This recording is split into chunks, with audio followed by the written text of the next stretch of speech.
Olha, o STF julga atualmente uma ação do Instituto do Meio Ambiente do Estado de Santa Catarina contra o povo Xocleng, que, segundo a entidade, ocupou uma área indígena localizada na Reserva Biológica de Sassafrás, em Santa Catarina, após a data de promulgação da Constituição de 1988. Segundo o calendário definido pelo presidente da Corte, Luiz Fux, a previsão é que o tema seja retomado no dia 23 de junho. A teoria em julgamento no Supremo propõe que os povos indígenas só poderiam reivindicar territórios onde já estavam no dia 5 de outubro de 1988, que é a data da promulgação da Constituição Federal. Por isso, o caso ficou conhecido como marco temporal. O recurso do Instituto do Meio Ambiente do Estado de Santa Catarina contra o povo Xocleng tem repercussão geral, porque o julgamento do tema vai permitir a resolução de mais de 80 casos semelhantes que podem ser suspensos em outras instâncias da Justiça brasileira. Bom, o marco temporal é o tema do debate que começa agora aqui no Visão CNN. Por isso, nós convidamos o Sérgio Souza, que é deputado federal pelo MDB do Paraná e presidente da Frente Parlamentar da Agropecuária, e a deputada federal pelo PT de Mato Grosso, a professora Rosa Neide, da Frente Parlamentar Mista, em defesa dos direitos dos povos indígenas. Desde já eu agradeço aos dois aqui pela participação. Antes de mais nada, queria falar um pouco sobre as nossas regras. Nós temos aqui por premissa o equilíbrio de fala dos nossos convidados, por isso, cada um vai ter cerca de 2 minutos para resposta e réplica. E para que eu não seja indelicada, eu nunca quero ser, nós temos uma sinalização aqui. Quando o tempo estiver acabando, a minha imagem vai aparecer na tela. Dito tudo isso, eu vou à primeira pergunta. O marco temporal pode gerar insegurança jurídica? Começo pelo deputado Sérgio Souza. Olá, Luciana Barreto. Cumprimento aqui também a minha colega Rosa Neide. Um prazer estar aqui com vocês e num momento importante para a gente debater esse assunto. Na verdade, nós temos a Constituição Federal, no seu artigo 231, que foi muito claro no sentido de que os reconhecimentos dos direitos originários, dos costumes, dos nossos indigenistas, eles estão ali elencados todos no 231. Lógico que há uma discussão que pende ainda de regulamentação pelo Parlamento brasileiro. Desde 1988, o Parlamento não regulamentou esse dispositivo constitucional, e isso acabou indo parar no Supremo, que definiu há 10 anos atrás, no marco temporal, definindo também quais são as condicionantes.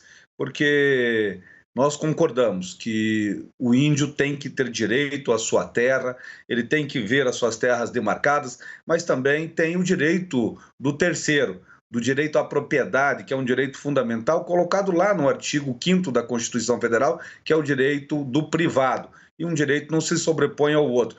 Por isso que a Constituição Federal ela é muito clara, inclusive na interpretação dada pelo Supremo Tribunal Federal da questão do marco temporal. Esta ocupação dos indigenistas, ela é dada tradicionalmente em que momento? Ela tem que estar, pelo menos tradicionalmente, ocupada até 1988, e ali o Estado brasileiro deveria e deve fazer as demarcações respeitando esta data. Eu faço, então, a mesma pergunta para a deputada professora Rosa Neide. O marco temporal pode gerar insegurança jurídica? Boa tarde, Luciana. Boa tarde, Sérgio. Boa tarde a todos que nos acompanham através da CNN. Eu creio que temos que realmente ver o julgamento finalizado, a repercussão geral, para que não haja insegurança jurídica. Os povos indígenas são os povos originários. Por origem, têm direito à terra. A Constituição de 88 disse claro no seu artigo 215, parágrafo 1º, o Estado protegerá as manifestações das culturas populares, indígenas e afro-brasileiras e das de outros grupos participantes do processo civilizatório nacional. Portanto, não é quem estava já reconhecida até 88 que pode ter a sua terra demarcada.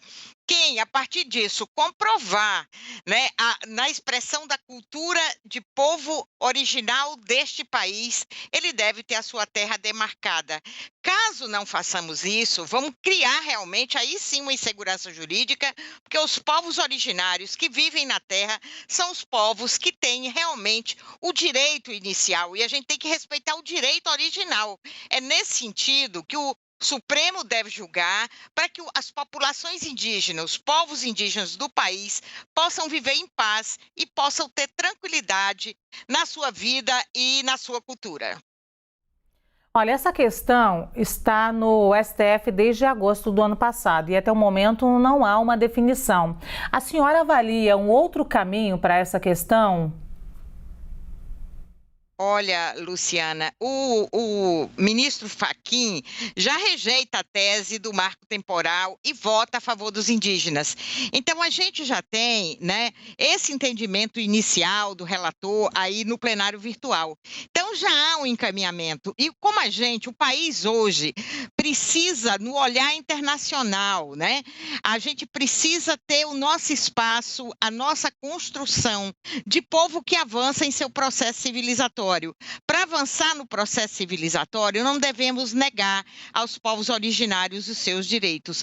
Eu vejo uma mediação, o próprio Congresso Nacional, o STF, a justiça brasileira como um todo, os estudiosos, a academia brasileira, que tem inúmeras teses mostrando e definindo onde estão os povos originários deste país, para que a gente possa, de uma vez por todas, resolver sem insegurança jurídica e sem invasão do direito dos povos originários. Eu vejo que pode ter mediação, pode ter mais reuniões, mas na medida que o Supremo avançar, respeitando já o voto inicial, o entendimento do relator, as pessoas deste país, especialmente o Congresso Nacional, nós, representantes eleitos, com certeza temos todo o interesse em ver essa questão resolvida e os povos originários em seu lugar original, para que eles possam, inclusive, preservar a terra, o que o Brasil precisa demonstrar para fora deste país, que nós somos uma nação civilizada que avança neste processo, respeitando o nosso povo, respeitando o meio ambiente, respeitando a natureza, que os povos indígenas fazem isso como direito sagrado deste povo, que assim nos ensina também. Então, eu vejo que ainda pode ter mediação, esse conflito não leva a nada e que a gente possa avançar respeitando os nossos originários. Deputado Sérgio Souza, faço a mesma pergunta. Existe um outro caminho para essa questão? Olha, Luciana Barreto, a nossa lei maior é a Constituição Federal.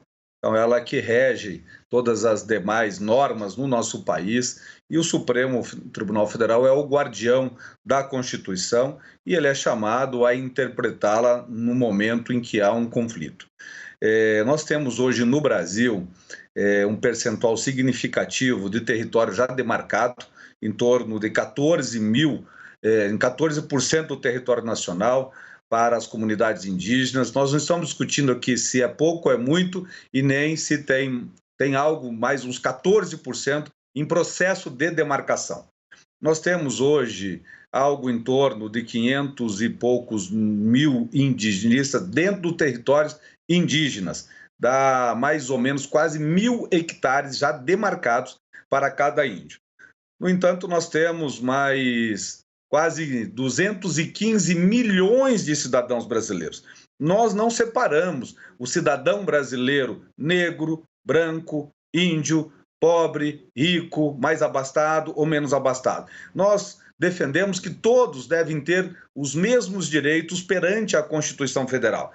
Por exemplo, os direitos fundamentais, que estão lá no artigo 5º, que diz que direito à propriedade é um direito fundamental. Se o Estado brasileiro entender que tem alguma propriedade de particular adquirida e até mesmo colocado lá pelo próprio Estado, que foi quem colonizou naquele momento aquela região do país. Se o Estado brasileiro entender que aquela área é importante para a comunidade indígena, não tem problema. Nós concordamos desde que o cidadão seja indenizado, não haja expropriação, e sim haja a desapropriação. No entanto, nós temos que respeitar o artigo 231 da Constituição, aonde no seu parágrafo 2º fala assim, que as terras tradicionalmente ocupadas pelos índios destinam-se à sua posse permanente, tradicionalmente ocupadas. Isso colocou o Constituinte em 1988. Deputado. Então, naquele momento, tinha que estar ocupado.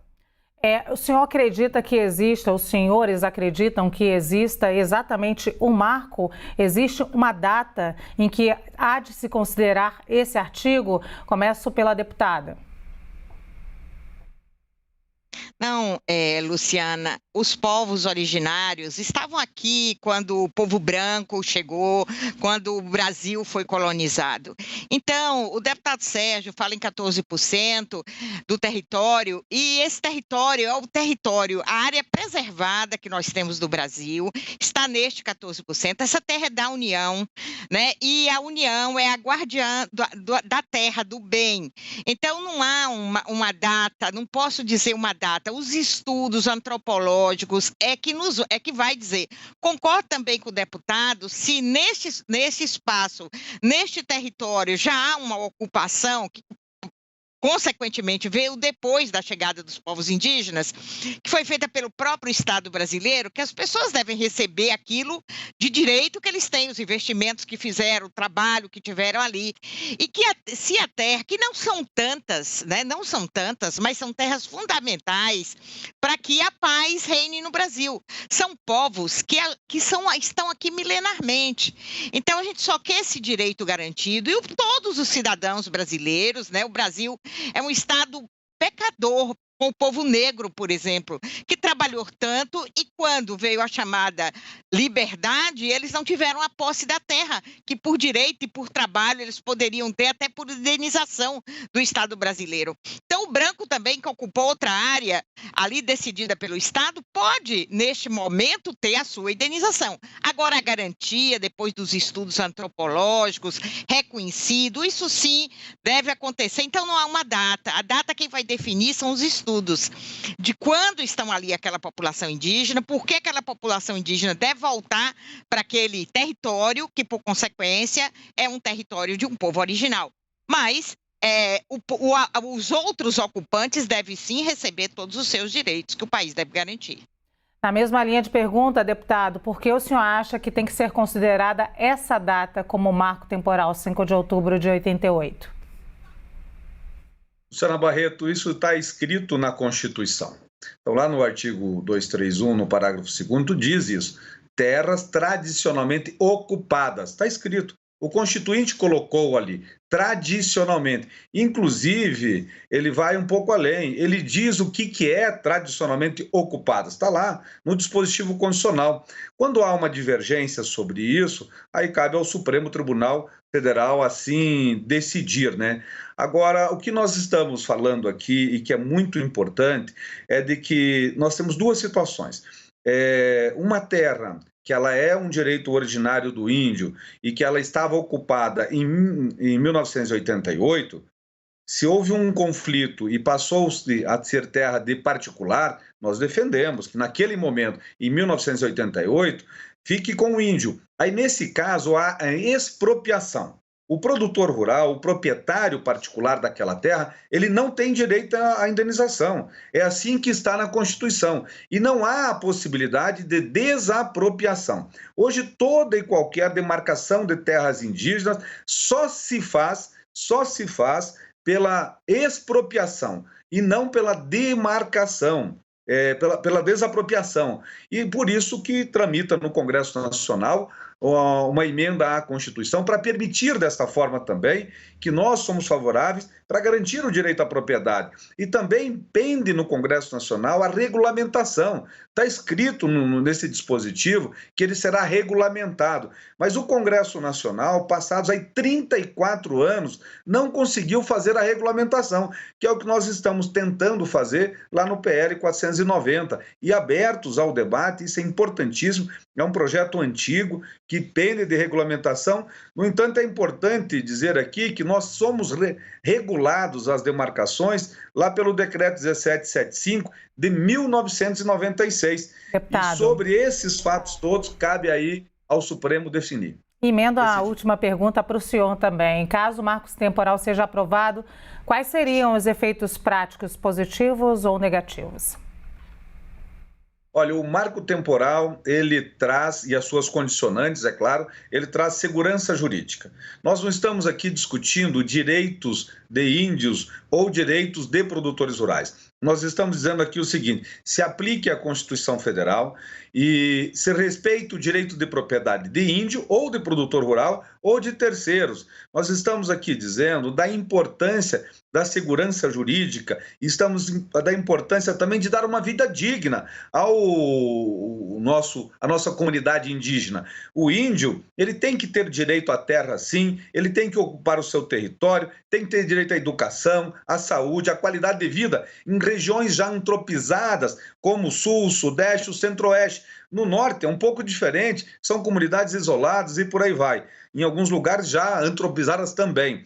Nesse sentido, nós defendemos a qualidade de vida do índio. Nós não queremos que o índio fique à margem de uma rodovia, mendigando, vendendo um artesanato, ou num grande centro, numa esquina, pedindo esmola e dormindo embaixo de uma marquise ou numa rodoviária. Nós queremos que o índio, que é um grande proprietário de terras no Brasil, ele tenha dignidade. E assim nós defendemos, dentro da Constituição, o direito da propriedade, seja ele índio, negro, branco, todos nós somos iguais perante Deus e perante a nossa Constituição, que é a lei maior desse país. Deputada, gostaria de saber, se o marco temporal for aprovado, quais seriam os efeitos práticos, positivo ou negativo? Luciana, eu vejo os efeitos devastadores para os povos originários do Brasil. Que aos povos indígenas, constitucionalmente, foram assegurados seus direitos originários. É isso que a Constituição diz. Sobre os territórios que ocupam, sem qualquer menção a data ou períodos ou tempo específico. A Constituição não fala em tempo. Fala no local onde eles vivem, onde eles praticam a sua cultura. Então, nesse sentido, dizer que a Constituição diz isso, a gente está quebrando aquilo que o Constituinte falou. Agora, atualmente, o que se discute no Supremo e o que o relator Fachin já indicou é que o marco temporal ele não está previsto na Constituição. A data de 1988 não regula a propriedade dos povos indígenas, então isso traz uma insegurança, uma insatisfação, uma visão ruim do Brasil frente ao mercado internacional, aos demais países, à nossa história. Então, portanto, criar um PL como o 490 para tirar direito dos povos indígenas, os povos indígenas têm todo o direito. E o deputado falou muito bem, direito a mais, direito a políticas públicas que lhes garantam educação, saúde e também viver a sua cultura e a sua história. É isso que o Brasil tem que normatizar. E os indígenas brasileiros, ele não quer propriedade da terra, ele não tem escritura da terra para comercializar. Os povos indígenas não olhem a terra como um comércio, como uma troca. Ele olha a terra como a mãe, como um ambiente sagrado, onde está ali os seus ancestrais, onde está ali toda a sua história e toda a sua vida. É neste território que eles querem viver.